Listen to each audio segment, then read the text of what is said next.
What's going on, guys? Yeah.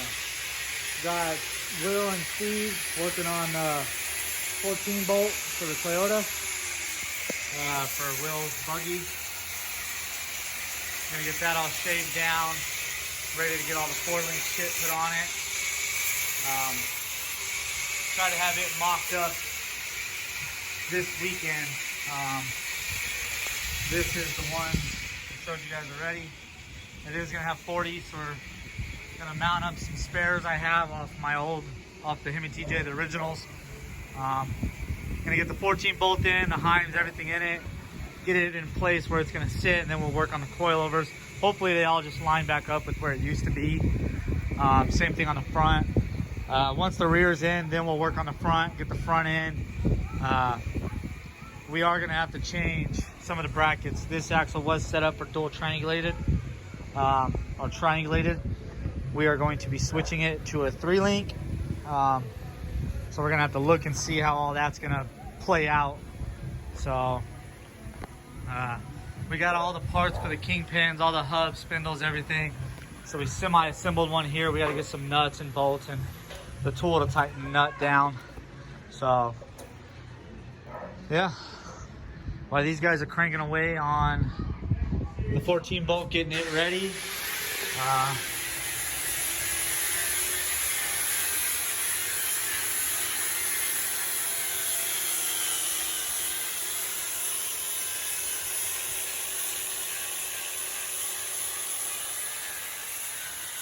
So right now we're not going to shave the 14 bolt, or that will be coming in the future. Right now we're just mainly worried about getting it into a roller and get it off the trailer. Shaved down, we got some rollers on it. Right now we got our sheet out and made a template and start cutting the truss out. This is the wrong side. This way. Pew, pew, pew, pew. Pretty much trying to keep it low profile. If it would stay. Yeah, whatever. Get the gist. That's how it'll look. 2 brackets on top, and then we'll cut the ones for the bottom also.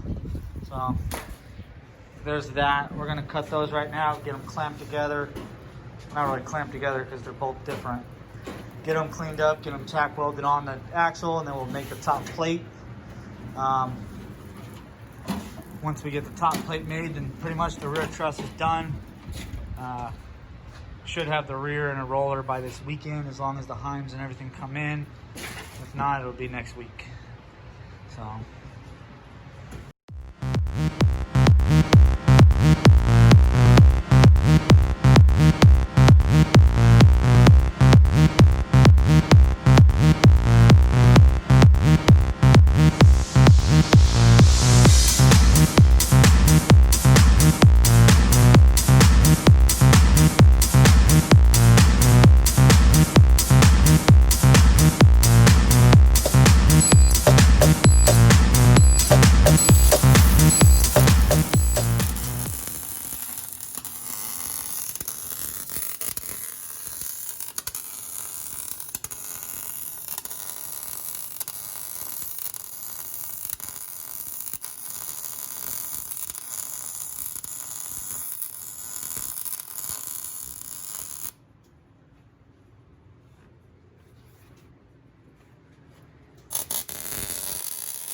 Fucking win.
Right. So we got it up off the jack stands, sitting on a pneumatic, and the rear's on jack stands. We got the 14 bolt truss all done. Let's see. Gonna have to build link mounts next. Waiting for all the heims to come in. We had a few heims, so mocked it up with what we had. Once the heims come in, then we'll get everything set. This was set up on rear steer. I think we're end up cutting this out and making a hoop, redoing this back intersection here. That way we get the truss up in it. We don't want it to sit much higher than this, so once we get the kingpin built for the front, we'll get the front underneath it, and then we'll know where that's gonna sit. Hopefully the parts show up. They're supposed to be here this weekend. If they show up, we'll start building it. We're hoping the heims were already gonna be here. They're not. Move your ass, fool. So I take the front fender out and just build that. The axle will go back a little bit more, probably an inch or so. And we're getting it back where we want it. Right now we're looking at the coilovers. These are off of Kristen's old buggy. There's 16s in the rear, then we're gonna put the 14s in the front. Gonna end up redoing these tabs in the front here. Ain't gonna do no coilover shit until we have it into a full roller and on the ground, where we can get it onto the lift. Will has all the transfer cases at his house. He's working on building those. Once he gets those built, we'll get those installed. And once it's all the heims and everything's in, then we'll get measured for drive shafts. Pretty much once it's in a roller state, we should be cranking pretty fast. At least that's the plan. So stick with us, follow the build. Like, comment, share, whatever.